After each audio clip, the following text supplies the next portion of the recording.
E eu quero falar um pouquinho agora das movimentações que devem acontecer e que pegam um pouco do cenário nacional, traz para o local para movimentar as peças desse xadrez aí. Porque depois de dizer que o prefeito de São Paulo, Ricardo Nunes, não era o seu candidato dos sonhos, o ex-presidente Jair Bolsonaro é esperado para participar de atos de campanha em apoio a ele nessa disputa pela reeleição. E a estreia no palanque deve ser ali no CEAGESP, porque o vice de Nunes, Ricardo Melo Araújo, presidiu a empresa, né? E ele foi nomeado pelo ex-presidente. E o ex-presidente, junto com o próprio PL, o indicou para a chapa ali a reeleição de Ricardo Nunes. Já Guilherme Boulos deve contar com o seu padrinho, Luiz Inácio Lula da Silva, que deve subir no palanque com ele num comício já neste fim de semana. Então, ambos tentando usar essas imagens dessas duas figuras da polarização nacional para construir e tentar conter um pouco do efeito Pablo Marçal.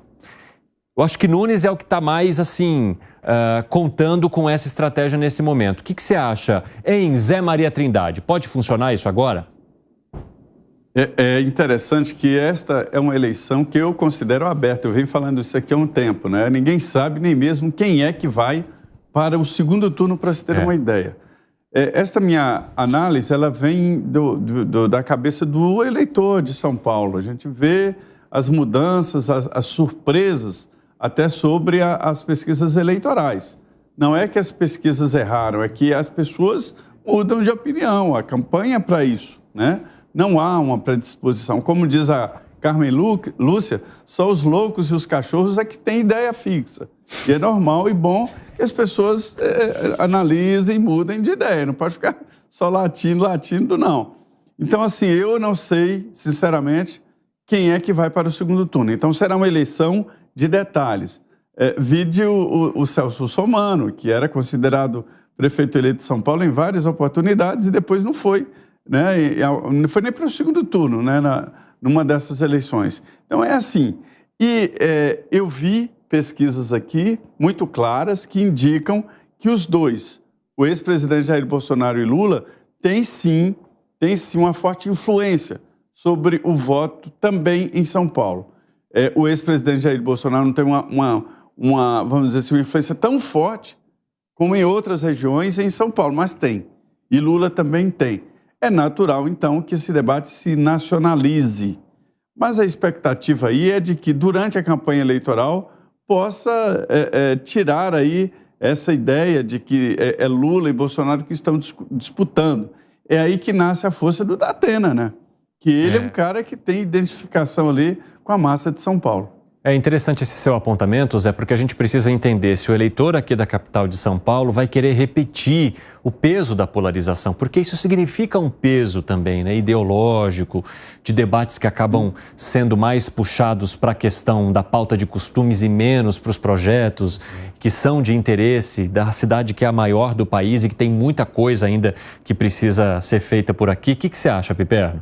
Eu acho que tem uma coisa que dessa vez é um pouco diferente, né? Porque o presidente Bolsonaro, de vez em quando, ele dá alguns sinais ambíguos, como, por exemplo, esse de falar que o Ricardo Nunes não é o candidato dos sonhos e tal.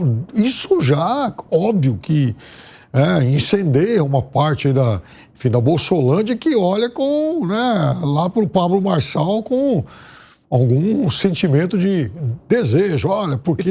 Uma dúvida, você acha que, a exemplo do que acontece com o presidente Lula, quando ele precisa fazer uma sinalização mais intensa para sua base, mais robusta, que acaba sendo diferente do que ele comunica para o restante, o ex-presidente Jair Bolsonaro também entende fazer isso? Ou seja, esse tipo de fala, que não é o candidato dos sonhos, é porque não é daquele núcleo mais duro do bolsonarismo, é uma fala importante aqui para esse grupo que é mais ligado a ele, só que depois ele precisa também fazer ali uma fala que seja mais moderada em relação à questão política, que aí puxa mais um pouco para a vontade do PL. Como é que você vê essa divisão de discursos do presidente Bolsonaro em relação a isso? Então, ele não tem a necessidade de lançar esse tipo de dúvida numa campanha eleitoral. Esse tipo de dúvida só vai alimentar o imaginário de quem olha para o outro lado também. Veja, ele não lança esse tipo de dúvida em relação à campanha do Ramagem no Rio de Janeiro. Todo mundo sabe que o Ramagem é o candidato dele. Por sinal, esses dias, o Eduardo Paes, para surpresa de muitos bolsonaristas, recebeu o apoio do Romário, que é senador pelo PL. Então, o Romário causa esse tipo de dúvida. O Bolsonaro lá no Rio de Janeiro, não. Agora, aqui em São Paulo, quando ele faz esse tipo de consideração, ele está sinalizando que, bom, não é o que nós temos, não é o cara da minha convicção. Isso para o prefeito, obviamente, é ruim. O prefeito gostaria de ter o Bolsonaro, né, de corpo, alma e discurso no seu palanque. Diferente do que o Lula, por exemplo, faz em relação ao Boulos. Todo mundo sabe que o candidato do Lula aqui em São Paulo é o Boulos, ponto. Quer dizer, pode até ter uma boa relação, né? Enfim, vamos lá, com a Tabata. Pode ter sido amigo do Datena em algum momento da vida. Mas o candidato dele, claramente, é o Boulos. O bolsonarista raiz, ele não sente no Bolsonaro essa mesma segurança em relação ao Nunes. Você concorda, Gani? Concordo. Rapidamente, pessoal, 5h53, o pessoal da rádio vai para um rápido intervalo. Daqui a pouco espero vocês, hein? Para o nosso giro final aqui no 3 em 1. Fala, Gani. Concordo sim com o Pipérnicos. Não existe uma identificação orgânica entre Bolsonaro e Ricardo Nunes, porque é fruto de um casamento arranjado pela família Valdemar Costa Neto.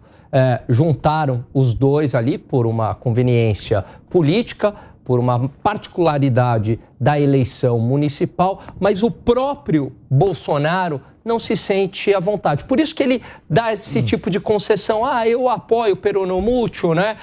E depois ele morde e assopra, fala, não, eu tô com o Nunes de fato.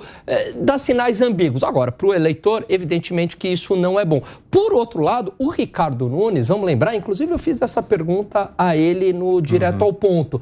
Demorou demais para vincular a imagem dele a Bolsonaro e mesmo assim ele faz com muito cuidado, porque ele tem medo, ele tem receio de perder eleitores, porque na visão dele, a eleição aqui na cidade de São Paulo, você tem muito eleitor de centro. Vamos lembrar que o Lula ganhou na cidade de São Paulo, com 48% dos votos contra 38% do Bolsonaro, 47% para ser mais exato. O Haddad também ganhou do Bolsonaro. E ganhou também. Então, ele tem medo de uma rejeição ao Bolsonaro aqui e perder votos. Eu vejo que essa é a leitura do Nunes. Agora, o que é curioso, teve uma pesquisa do Datafolha, Evandro, que já 29% dos eleitores que votaram em Bolsonaro em 2022 foram para o Pablo Marçal. Vão votar no Pablo Marçal. 38 a 29. 38 a 29. Então, você tem aí, né, todas essas nuances e, de fato, o eleitor, né, do Bolsonaro, ele é muito dividido em relação ao Pablo Marçal. O Pablo Marçal é o grande fiel da balança aí, o imprevisível nessa eleição. E eu acho que vai aumentar, viu? Eu acho que a tendência é aumentar e não há controle sobre isso, não. Entendo que o ex-presidente Jair Bolsonaro não vai controlar essa fatia, não. É interessante isso. Agora, Piperno, essa situação que foi apontada aqui pelo Alan Gani sobre o Ricardo Nunes ter de atender também a uma base mais de centro, não tem a ver com um problema que acaba se criando quando você tem uma frente ampla, porque quando você tem muitos partidos que de certa forma, fazem parte do mesmo bloco, mas a maioria é mais de centro, você tem muita questão para atender, você tem muitas vontades, né, para você atender ali. Isso não dificulta um pouco o trabalho dele também para fazer um aceno mais intenso para esse eleitorado especificamente de Jair Bolsonaro? Ele quer apostar numa miragem. A partir do momento em que ele fecha um acordo com o presidente Bolsonaro, que se torna aliado dele, como é que ele vai ter esse discurso também voltado ao centro? Então ele fez uma opção clara, até porque é uma eleição diferente até de outras, em que um pedaço do centro vai para Tabata, outro pedaço vai votar no Datena. Então esse centro, ele, de certa forma, acaba se dispersando. Talvez esse aceno, o prefeito tenha que fazer num eventual segundo turno, se lá ele chegar. Mas não agora. Agora, o prefeito tem que buscar, já tem que, jogar a tarrafa para pescar realmente esse eleitor à direita. Ele não tem outra solução. Ou seja, Alangani, é mostrar que veio agora, é o único momento que tem. Exatamente. E aí, talvez, se aliar com esses bolsonaristas que estão fazendo crítica a Pablo Marçal, porque você tem uma ala ali de apoiadores fortes do Bolsonaro e que estão colocando o thread lá no Twitter, né? Mostrando o passado do Pablo Marçal, não vote no Pablo Marçal, etc. Então se junte a eles porque a direita está dividida. Agora, se ele dormir no ponto, aí eu concordo com o que o Zé trouxe, né? Existe uma possibilidade do crescimento do Marçal dentro da direita de Bolsonaro. Agora, Piperno, para a gente arrematar, eu queria que você falasse um pouco sobre o desafio do Guilherme Boulos também, porque lá atrás ele começou pontuando muito bem nas pesquisas, foi derretendo ao longo do tempo, perdeu um pouco de aceleração ali em relação a Ricardo Nunes, que acabou ultrapassando ele, e agora vem Datena e o Pablo Marçal se aproximando, já dá para ver ali no retrovisor que desafio que ele tem e de que maneira que a figura de Lula poderia ajudá-lo a atravessar essa ponte. Essas mesmas pesquisas que o Alan citou apontam que o presidente Lula, ele ainda influencia boa parte do voto na cidade de São Paulo. Vejam, ele tem, no caso do Boulos, um desafio e tanto, porque a gente tem que entender que os votos da esquerda de São Paulo, da Marta Suplicy para cá principalmente, estão muito concentrados nas franjas da cidade, leste e sul. Esse não é um voto necessariamente ideológico. Esse é um voto de pessoas que de alguma forma foram atendidos, CELS, bilhete único, etc. Ora, o prefeito também entrou nisso com a gratuidade dos ônibus. E o Datena tem um discurso em que ele diariamente conversa com essa população. Então, o Boulos tem que fazer com que o presidente Lula, e mais do presidente Lula, chegue a essas franjas. Porque senão, também o caminho para ele vai ficar complicado.